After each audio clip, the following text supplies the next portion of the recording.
October 31st, 1969, Patricia Spencer and Pamela Hobley had plans similar to many teenagers in the small town of Oscoda, Michigan. Their plan was to attend their high school's homecoming football game and then go to a Halloween party. However, the two teenagers went missing on Halloween on Friday after skipping part of the school day together. According to witnesses, the pair were last seen leaving the high school amidst a bomb threat that day. Someone called in and claimed that there was a bomb in the high school. They were witnessed walking in each other's company and were supposed to attend the homecoming football game and later a Halloween party that night, but they never showed up to either events. Patricia was 16 and Pamela was 15.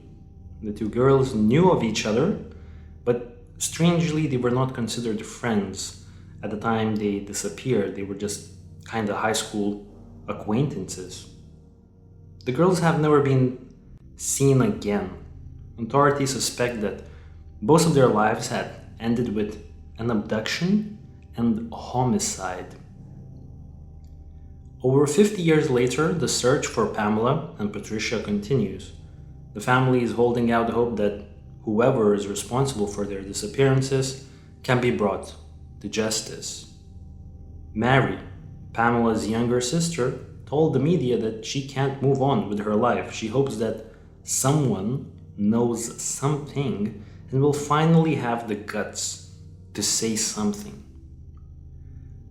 That Halloween, the 16-year-old Patricia Spencer and 15-year-old Pamela Hobley had decided to skip class early from their school in Oscoda, which is a small town in the northern East Michigan, situated along Lake Huron. Aged 8 at that time, Pamela's younger sister Mary remembers that she went trick-or-treating that evening with her mother, who was a single mom and had two other sisters. And Pamela had told her family that day that she would be home after attending the homecoming game and the party with friends and her boyfriend. Patricia Spencer was 16 at the time when she went missing. She was born on the 10th of 1953 in January. She was estimated to be between 5'3" and 5'4". She weighed around 120 to 145 pounds. Her eyes were blue. Her hair was brownish blonde, and she wore glasses, although she did not have them on the day when she went missing on October 31st. When she was last seen, she wore a brown pullover with a matching skirt and a pair of high-heel shoes, a jacket with a gray and green plaid design, and a necklace decorated with a peace sign was also in her possession. She had at least one known scar due to a dog attack on one of her legs. We have her image right here, as well as her age-progressed image of how Patricia Spencer would look like at 60 years of age, which is around the same age she would be today, if she would be found alive. Pamela Hobley, on the other hand, was known as Pam. She was 15 and was born on May 24th, 1954.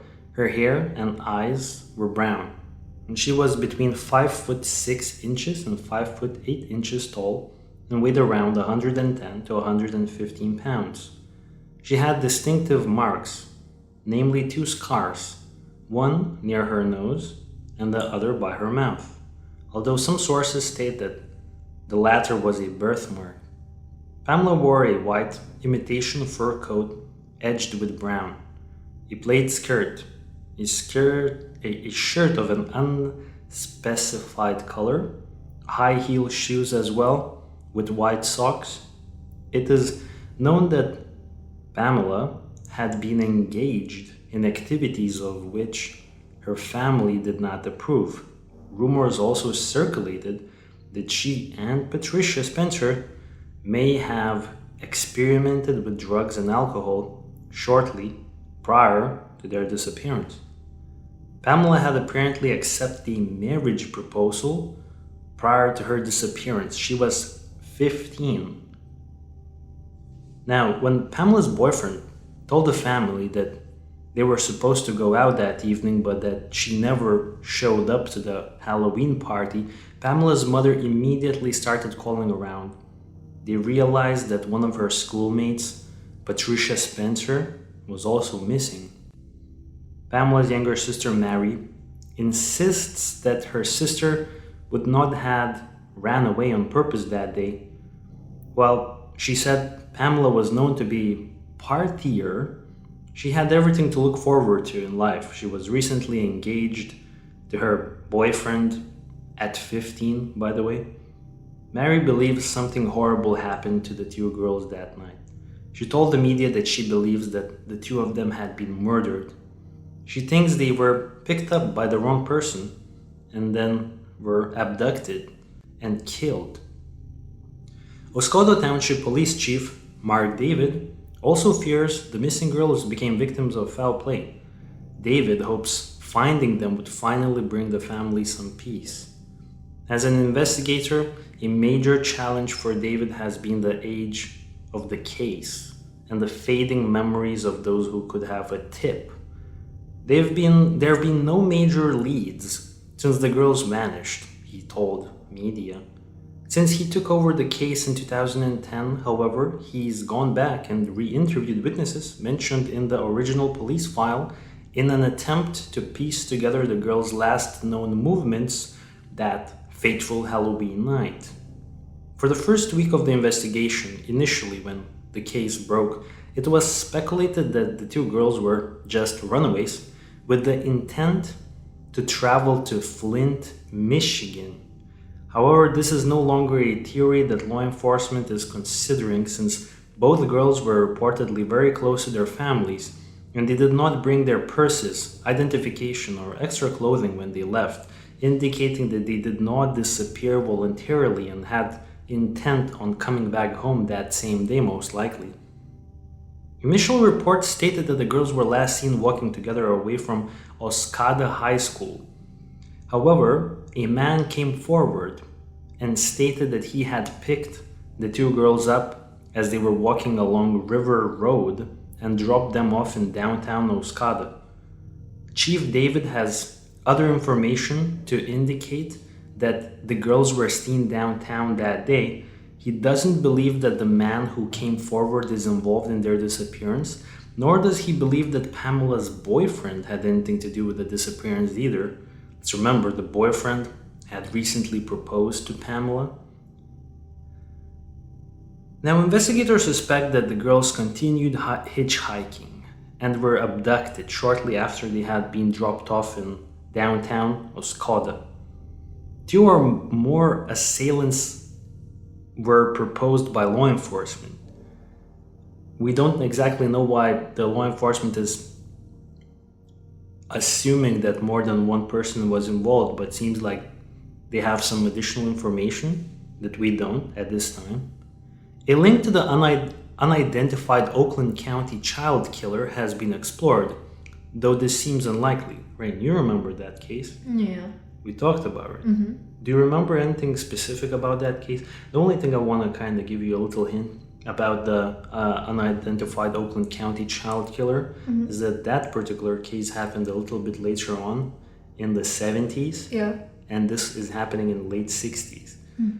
You could kind of say that it's not that far away. Yeah, but if I remember correctly, that killer was purposely attacking or targeting young kids and not teenagers, no? Exactly, I think you're right. And on top of that, I think all of the murders happened in a fairly close proximity. Yeah. And this is a little bit, the county where this happened is a bit different.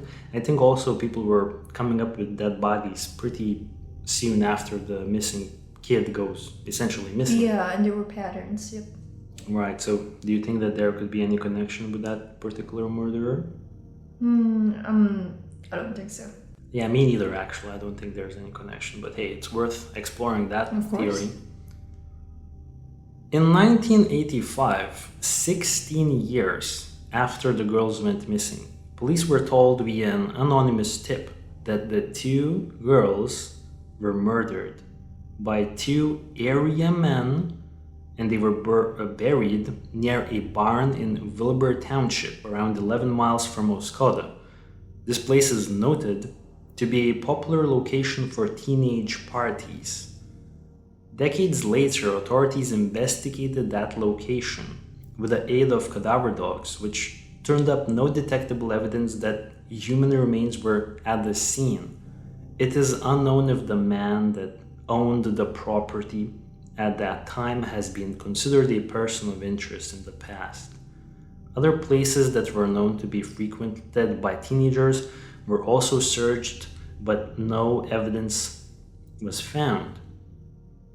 When we're going to talk about recent efforts, we have to say that the two girls have both been entered into national databases such as the National Center for Missing and Exploited Children, the NAMUS, and the DOE network to gain awareness. Pamela's dental charting and both girls' DNA profiles were obtained and were used to compare against unidentified bodies. Neither of the girls have fingerprints on file, and Patricia Spencer's dental records are also unavailable, as they neglected to carry any form of identification. Physical data such as dental records and DNA would be what I'm saying is that they neglected to carry any form of identification on their bodies, like an ID card or any kind of other document that would identify who these women are at this point. We have to use dental records and DNA in order to identify them if their bodies would ever be discovered. A new detective was assigned to the case in 2010, and he proceeded to interview witnesses again in hopes to uncover new information in this baffling disappearance case. In 2013, police released a statement indicating that they had a person of interest in the case again, but they still needed additional information for the case to continue. I was not able to find any information who is this person of interest identified in 2013, nor if there was a follow-up, because the latest information is actually from 10 years ago already. So it was probably no one then. A suspected one, but they probably proved that he or she wasn't the killer or suspect. Or maybe they didn't have enough evidence. Exactly. So maybe they didn't prove that person was. Maybe that person is someone who police is considering strongly. Yeah, so your first thoughts about the case, the disappearance of Patricia Spencer and Pamela Hobley. It's pretty bizarre, especially considering the girls weren't particularly hanging out in high school, and then all of a sudden that one day they were witness that they ran out of school together, and then they were never found again. Yeah, well, let's kind of bring it back a little bit. The only reason why they left school, allegedly, as far as we know, is because the school had a bomb threat. Do you think it was connected to them? Do you mean in which way? In a way where one of them anonymously called to report a bomb threat, or was it someone involved with them from the outside? That's a good question. Who staged the whole thing? I have no idea, honestly. I don't know how that would even work back in 69. That's true. How would you report a bomb threat in 69, you know? You don't have any cell phones, but I guess Telephones. You could go to the local telephone booth and call police. And that's an anonymous tip right there. I do wonder how often bomb threats were reported back in 69. That's true. Makes you think, right? Have you ever experienced one before? Oh, when you were yeah. in school? Not in school, but it happens here where we live in Lithuania. It happens all the time. The mall gets a bomb threat, the airport gets a bomb threat. It's like every other day. Well, not like every other day, but it happens. So everyone gets escorted out of the building. Yes, everybody has to leave. Even if it's a complete prank call, even if the same person is calling 3 days in a row, You got to leave every single time. See, that's very, how do you say it? Convenient for them. They wanted to skip class. They had a lot of things to do that day. They wanted to go to 2 different places. How very convenient is it to have a bomb threat on the same day? It's very convenient, actually. Right? The way you put it together, it's very convenient. The problem with your thinking is that we don't really know what they were planning to do. The only thing we know is that they both walked out. And apparently they weren't friends, but they knew of each other. Still very interesting though. It's very interesting. A bomb threat happens, 2 girls disappears, as I'm kind of running this idea through my head, it becomes more and more plausible that maybe one of the girls called it in. Do you think it was Pamela or Patricia? But I mean, then again, you have to think about what do the girls gain by calling in a bomb threat? Can't they just run away regardless? And even if they called the bomb threat, they were still reported as committing truant. Yeah, but they're most likely not to get caught. I guess we would have to think about whether or not they were committing truancy on a regular basis. I don't think on a regular basis, but since Patricia was, as you said, involved in drugs, it kind of painted a different picture in my head. Patricia or Pamela, sorry? I believe it was Patricia. Yeah, Patricia Spencer. Patricia Spencer was the one who was involved in, well, I think they Drugs both, and alcohol. I think they both have been suspected to have lately been involved in that. So my line of thinking is that perhaps one of them did or insinuated a bomb threat so that they could get away from school and maybe hang out with their other friends. I mean, why not? They would less likely be in trouble. Like, oh, sorry, there was a bomb threat at school, we had to all get Oh out. yeah, no, I fully agree that then there's, let's say, plausible cause, whatever that saying is. But what I'm trying to say here is that, okay, then let's move forward. We have a little map here that I've composed on Google Maps to kind of indicate the movements that we know of. And as you can see, Oscoda High School is a little bit out of town. You have to follow River Road for, I think, maybe 6 minutes via car. Where do you think they lived? Oh, I have no idea. Somewhere closer to the school or somewhere around the city? Because it's pretty far. I'm not really sure. Maybe somewhere in the middle. I mean, we can only speculate on that one, but what I'm trying to say is that these are the only possible movements I know. And let's make sure we show this on the YouTube channel so that people who are listening to this on the YouTube channel could actually see the potential movements. And they have been picked up by a guy. So in my eyes, I kind of immediately jumped to the conclusion that maybe the girls went into the city to pick something up. Drugs? Alcohol? For the homecoming football game and party, because the homecoming football game was supposed to happen later on in the day. And I'm pretty sure it was gonna happen in the school stadium. So they were maybe thinking of going there, getting drugs or alcohol, and coming back into the high school. But I think this is a very extreme behavior for the 2 young girls, because I think the possibility that they went to collect drugs and alcohol in downtown Oscoda is very possible. I don't think that they would also, on top of this crime, which is illegal, would also commit the bomb threat. Maybe the bomb threat was just something that happened conveniently. That's true. Or maybe they knew someone. Maybe it was a known, prankster kid who was calling the school. I mean, I think that could be the case. But I do think that they went in to downtown. I'm making this assumption that they wanted to get alcohol and drugs. The reason why I'm making this assumption is because, there's not a lot of information about the 2 girls, but from the information that we do have, it is stated that he had experimented with drugs. I mean, if you're going to mention that in a case that doesn't have a lot of information, that probably is a pretty important part of what had happened. Definitely. I wonder how they paid for it though. Yeah, and who they got it from. Exactly. But apparently they knew someone because they had experienced and experimented with that in the past.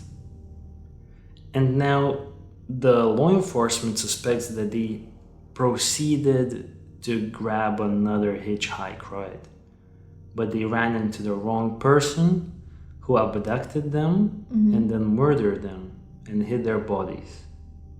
This is what law enforcement is going with.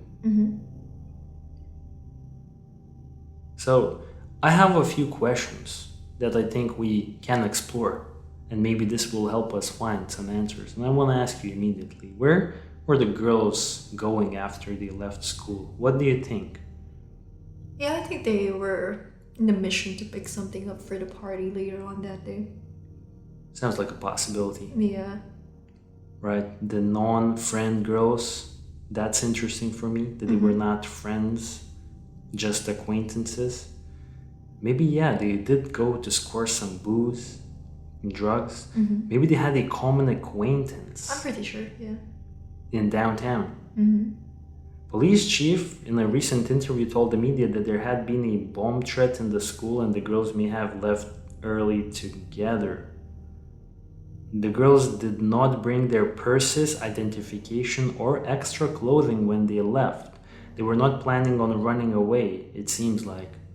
Did they even plan to return to school shortly after? Do you think that maybe when they left, they were thinking of even coming back before school even ended? Yeah, I think so. I think they had a plan of like going in and out. That's why I thought maybe they manage or plan the whole bomb threat. It's like a quick in and out thing.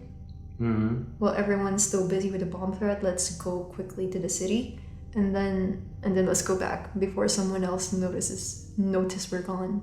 Yeah, I completely agree with you on this one. I want to ask though, during the first week of the investigation, it was speculated that they were runaways with intent to travel to Flint, Michigan. Why Flint, do you think? And okay, this is unfair. Before I explain a further detail that I've uncovered, is that a man named Ron Collins lived in Flint. Wait, who's Ron Collins? He was a man who apparently played in a band. And that's all of the information that we have. So apparently the two girls knew of this band, and early on in the investigation, police suspected that the two girls may have, the truancy to go to see this guy, Ron Collins. It doesn't make a lot of sense to me because they did not have their purses or identification or extra pieces of clothing. And if they're gonna run away, why did they run away exactly after the bomb threat? Why not just run away early in the morning? Exactly. Or like, why not go after school? And why leave the purses?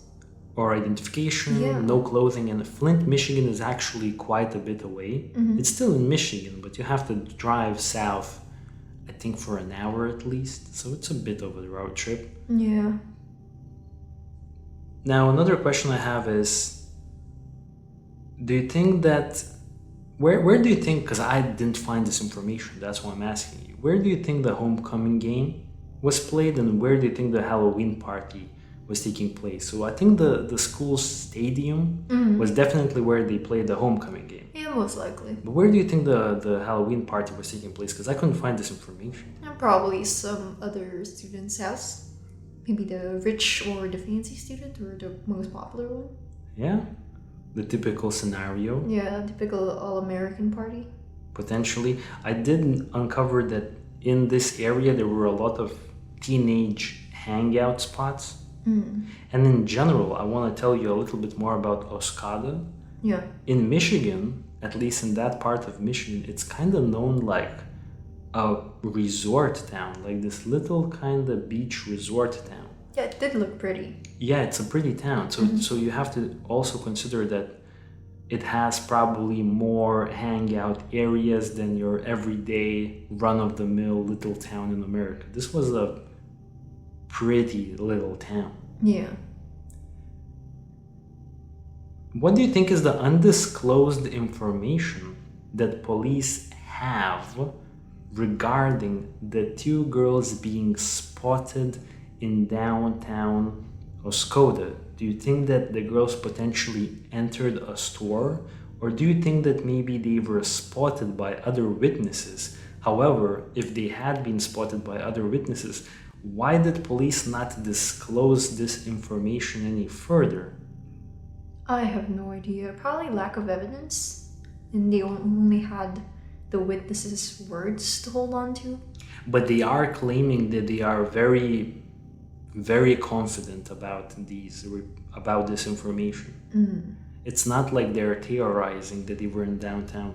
From what I understand, they're very confident that they know that they were in downtown, but they're not disclosing why. Probably an alcohol store? Liquor store? Oh, yeah. Potentially, right? Yeah, this sounds like a very likely actual outcome. I'm also thinking maybe they are keeping this information to themselves is because maybe, you know how some people will confess to murdering kids for no reason, like the people who are already serving life sentences in prison. Oh, that's just screwed up. Maybe they're keeping this information to themselves in order to weed out all of the fakers. You know, when you claim that, oh, I am the one who killed the two girls, then okay, where were they last in downtown? Where did you see them? Potentially, yeah. And then the guy says, oh, they were at Wendy's, but the police know for a fact they were somewhere else. That's a very good point. It's strange though to me that they came forward with the man who gave them a ride, but they did not disclose. Probably to protect the guy's identity. If he seems like he didn't do anything wrong or wasn't completely involved in it, I mean, I don't think there's any reason to show all of the information about that guy. Yeah, I guess it's just a little piece of the puzzle. Why do you think law enforcement assume that the two girls hitchhiked and were murdered by multiple culprits? Do you think that the girls tried to hitchhike back to school? Maybe they were taken towards an opposite direction of the school. Because if you go a little bit to the west from the school, in the opposite direction from the town, you would kind of run into the rural parts of the county. Maybe towards a dam, because there was a big dam nearby. In 1985, police were told by an anonymous tipster that the two were murdered by two men and were buried near Jack Sarali's bar on Brooks Road, so basically, I want to unpack this thing. Why do you think law enforcement said two or more? They never even said one. They said two or more culprits. I have no idea, to be honest with you, because it seems like two girls could be handled by a man alone. With a gun. Yeah. With a gun. But they're just two teenage girls. But yeah, but if you don't have a gun, it's pretty hard because they're gonna run. You have to think about it.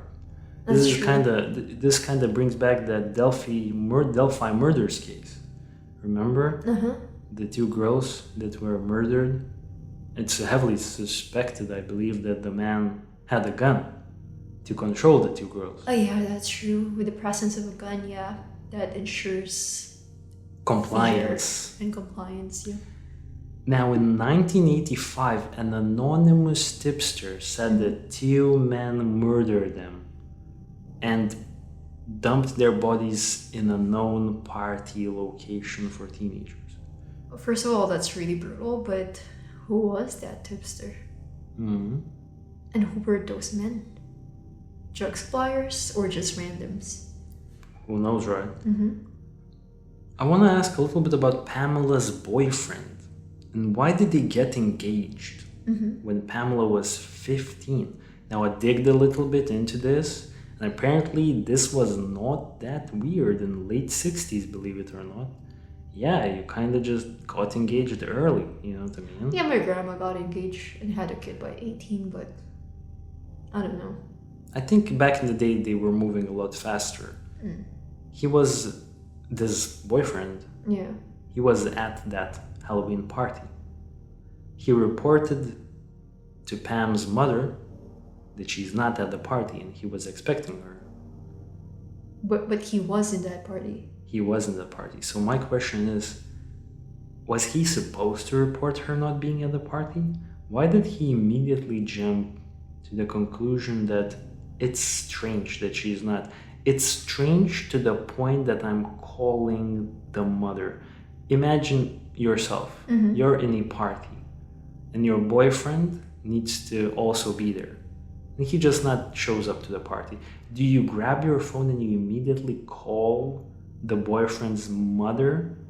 I'll call the boyfriend first, and then if I couldn't get a hold of him, yeah, the mother. I mean, 69, pretty sure they didn't have cell phones. Telephones then, did they?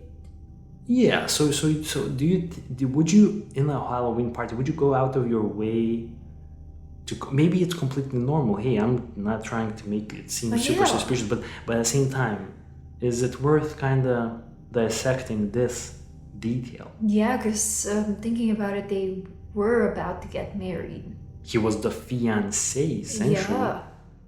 And then, to top it off, do you think it's strange, at least a little bit, that Pamela's fiancé did not know where Pamela and this acquaintance girl, Patricia, went after school? I mean, if you're the fiancé, you kind of have to be, you would probably be more aware of your other person's like movements. Do you find it at least a little strange that he did not know that Pamela is going to downtown and what was she doing with this other girl? It's pretty weird, but at the same time, they were young, and I don't know. She could have just kept it as a secret. From the fiancé? Yep. Yeah. Do you think that the bomb threat plays any role in this case? I'm fairly convinced though. It's just way too convenient. Even if they weren't missing or weren't murdered, it's still pretty convenient that there was a bomb threat and they left without anything. Who do you think could the new person of interest be that was identified in 2013? This was 50 years ago, so the man or the woman responsible would be, 54 years older than they were when this happened. Do you think it's somehow connected to the people working at the barn? At the barn? Mm-hmm. I'm not sure. I'm not sure if the girls even went to the barn. No, I meant there was an anonymous tip, right? Yes. That they were buried in a popular... Oh, you think it's connected to that 86 tip? You know what? I'm not even sure. Because this was like... The tip happened in 86 and they released a new person of interest in 2013. So I think a lot of new information could have been uncovered. So I'm not really sure. Probably a local serial killer then? A local serial killer? Or Yeah. like a known sex offender from the area? Possibly, right? I mean, if you really want to just know how many of them are, you could always just go to like a sex offender search site. And I don't think they do here for like Lithuania, but Mostly America. In America, it's always pretty bizarre. Yeah, but it's one way to get you paranoid. Yeah, like every single street has like a sex offender living there, a reported one, So it's pretty strange. I think it's a good time for us to jump into the theories and to kind of wrap it up. Let's go this for it. Halloween themed podcast. So the first theory that I have is that they could have been potentially disposed of in Foote Dam. It's a local dam in pretty close proximity to the school. There are some images. Do you think it has any connection? Potentially, but if they were dumped in there, wouldn't the bodies float? Yeah, that's a good point. Or do you think the dam or the current was strong enough to just lead them somewhere far in a short amount of time? I'm not sure. But it's just the one thing that we have to kind of consider, the Foote Dam. It's kind of in the proximity. That's true. But But at the same time, there's a lot of forests and untouched areas surrounding it, so there are a lot of hiding spots. oh yeah, there's plenty of areas Yeah. where you could dispose of it. Do you think that Pamela was pregnant? That's a really good question. Why would people back then get married? Right. And the pregnant 15-year-old. A pregnant 15-year-old who's into booze and drugs? I don't think so. No. Oh, that's a good point. But what I'm trying to say is that a pregnant 15-year-old essentially is proof of statutory rape. At the very least, it's statutory rape. If not the the real rape. Because if the baby daddy would ever come out and he was 19. Wait, so you're saying the baby daddy was not the fiance? I'm not sure who the baby daddy was, and I'm not even sure if Pamela was pregnant, because it's just a speculation. There was no indication that she was pregnant.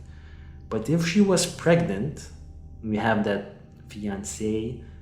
I don't know how old he was, but I feel like if he was over the age of 18, then he'd be in trouble.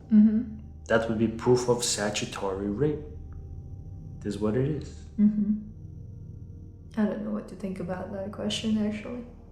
All right, I want to kind of go in a different angle a little bit. There is a Worthmith Air Force base very close, and it was still operational.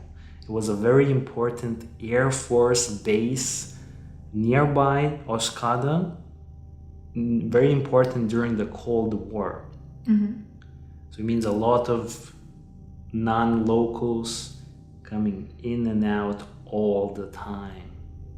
On top of that, Oscoda is a community known as a vacation destination in Lake Huron for those in southern mid-Michigan, not far from populated Tri-Cities area around the peak of the auto industry in Michigan, late 69. A lot of people are still making a lot of good money traveling in Michigan. So this place seemed like it could have seen a lot of traffic.